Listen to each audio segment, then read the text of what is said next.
It's Radio Now 100.9 playing all the hits. It's part of the Rock Pop Hip Hop Summer. I'm Scotty Davis. That's McKinzie sitting right there. Good morning. And Shy's over here doing his thing.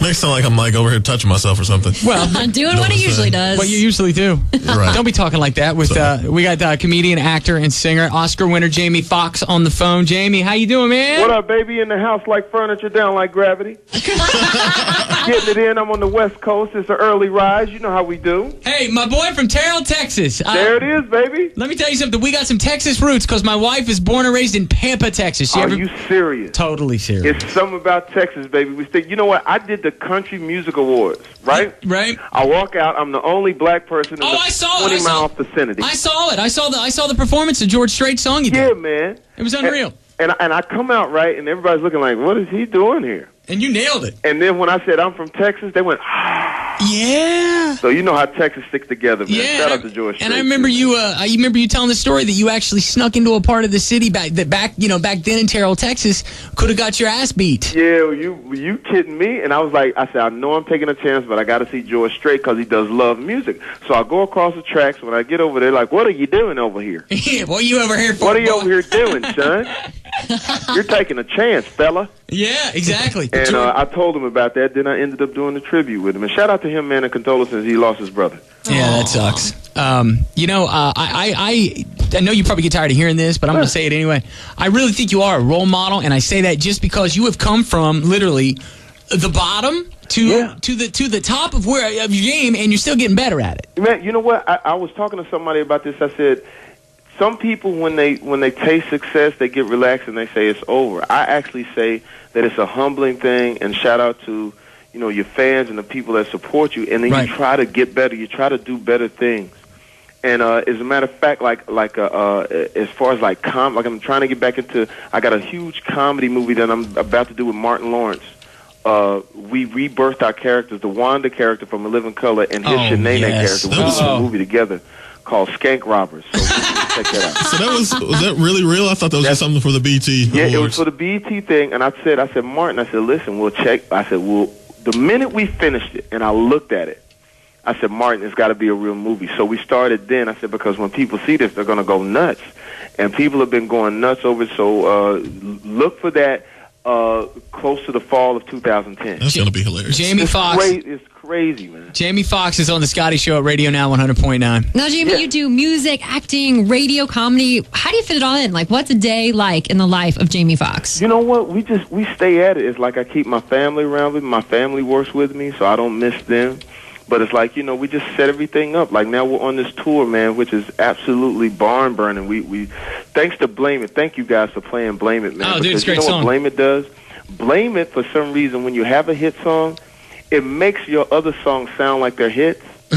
And I know they're not. Right. But people are like listening to them like, man, because they're waiting on Blame It. So now that we're on this music tour and everything like that, and comedy tour along with it, you just carve out the time, man. I get on a bus and ride from city to city, and while I'm on the bus riding from city to city, I write jokes down or write songs down, and that's how you do it. See, that's what I've been telling everybody. I'm like, because you're going to be at the Mirage on Thursday, the Mirage Theater here in Indy, and it's a great place. It's a real kind of it's very intimate kind of spot. You're going to do comedy on stage too, right? Yeah, this is what's happening.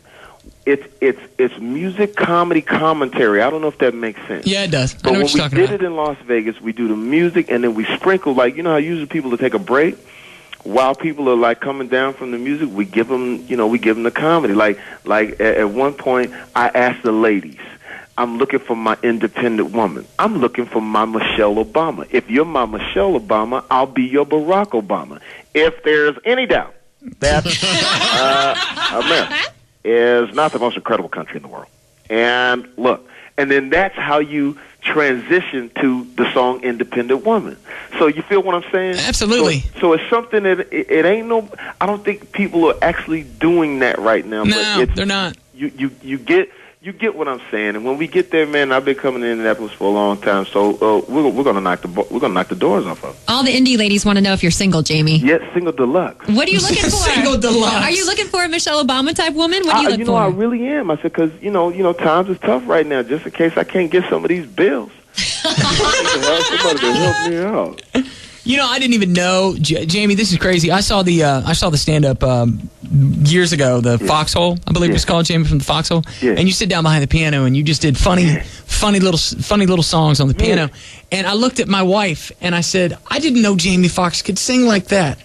Like, and it blew me away. And now I'm so happy and I'm so proud of you for coming through with the music career and everything. You know who I got to thank for that, though? I got to thank you guys, and I also got to thank Kanye West. I threw all of these house parties, man, and Kanye came to one of my house parties years ago. Nobody knew who he was. I said, "Who's the kid right there with the backpack?" And his jaw was a little disjarred. Right. And they said, "Well, that's the new guy, Kanye West." And he rapped for me right there in front of everybody. And at the party was Puffy, Maya, Missy, Tweet. It was everybody at that time. And we went back in my studio and we did a song called Slow Jam. Oh yeah, that was a great song. And so he brought me into the music in a fun way. You know what I mean? Because Slow Jams was a fun record, Gold Digger was a fun record, Unpredictable was a fun record, and now Blame It is a fun record. So that sort of brought me into the music game in a legitimate way. So like I said, I got to thank the people that that actually made it happen for me. So I got to thank Kanye. Jamie Foxx, comedian, actor, singer. What's your favorite? Singing, man, right now. Yeah. Singing it, because when we get to Blame It, we do something in Blame It. Like, I don't know if people got a chance to see the BET performance, but I brought Travis Barker out. Oh, yeah, I saw that. That was one of the highlights, I thought. Yeah, man, and when playing Travis the drums. Barker, I went and met with Travis. It was his first time being on television since his near-fatal accident, and he said he was cool with it. And I said, listen, I got an idea to do this thing rock, man, because I know Jay-Z is trying to beat us to the punch. I know Jay-Z trying to do some rock and roll. We got to beat him to the punch. And so when he came out, blame it on the ba-ba-ba-ba-ba-ba, and he does that thing. So we took that and we put Blame It in. We took that version and we put that in our live performance. And so when we get to Blame It, we do that thing for about 15 minutes and people go crazy. Let me ask you something. How much pressure was on you during the BET Awards? Because that was thrown together. I mean, all of that was thrown together last minute. There was a lot of pressure, and I think it came off fabulous. And I have to say that I have to tip my hat to BET, who only had 48 hours to really get done, because they're not MTV. They don't have a lot of money and things like that. And I think it really came off great. My challenge was to simply be funny and keep it light because the family was there. Right. And I didn't want to get too deep. And I also wanted to not run away from what people were talking about. Like the media talked about his changing of his faces. Right. I put that in there. Yeah, you did. know, as funny. I said, we loved all of the noses, all of the hair, all of the everything. Because it was sort of like letting people know that it was cool. And then I would take whatever there was a little backlash or criticism or whatever. Maybe was it too soon? I said, you know what? It happened exactly the way it was supposed to happen. Yeah. Because I knew that the family was there, and I knew we had Janet Jackson in the back. So it was important that I kept everything light, come out with the beaded glove, do the moonwalk, and do it bad. Which I haven't done the moonwalk in a long time. No, you did all right. You made it almost all the way across the stage. Almost. So but, close. But we knew that Janet was coming out, so you knew that you had to keep things up because that was going to be a very heavy moment. And then after that, we got the blessings from the family, which that was all I needed. Yeah. Because I know that imagine you lose someone that you really love and you care about, and now the whole world either gets a chance to cry with you or scrutinize you. Jamie Foxx is our guest here on radio now. So that was a tough thing that they're going to have to go through for the next couple of years. So I wanted to be able to give them some light moments, man, and I think it really came off. Dude, I think it did. I think it came off awesome, too. You did an impeccable job. Well, Jamie, really quick fire. We do this game, this or that. So just say the first thing that pops in your mind. You get to pick one. American Idol or Dancing with the Stars? American Idol. Absolutely. We loved you on there. Diddy or Jay-Z? Diddy. Okay. Mariah or Beyonce? Beyonce. Scrambled or Sunny Side Up?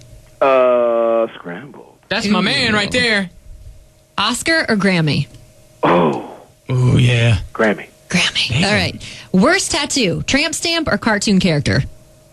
Cartoon character. Yeah, I agree. Lindsay or Paris? Who are you more sick of? Who am I? I thought you were going to say which one I want to be with. Or that. Who am I sick of? Penzi, both of them. There we go. Exactly. And Shy's daughter asked this because she's a big fan. Hannah Montana or iCarly? Hannah Montana. Awesome. There you go. Jamie Foxx, do me a favor. Will you do Wanda towards McKinzie? Will you talk as Wanda to McKinzie real quick to end us here? Hey, McKinzie, word up for real though.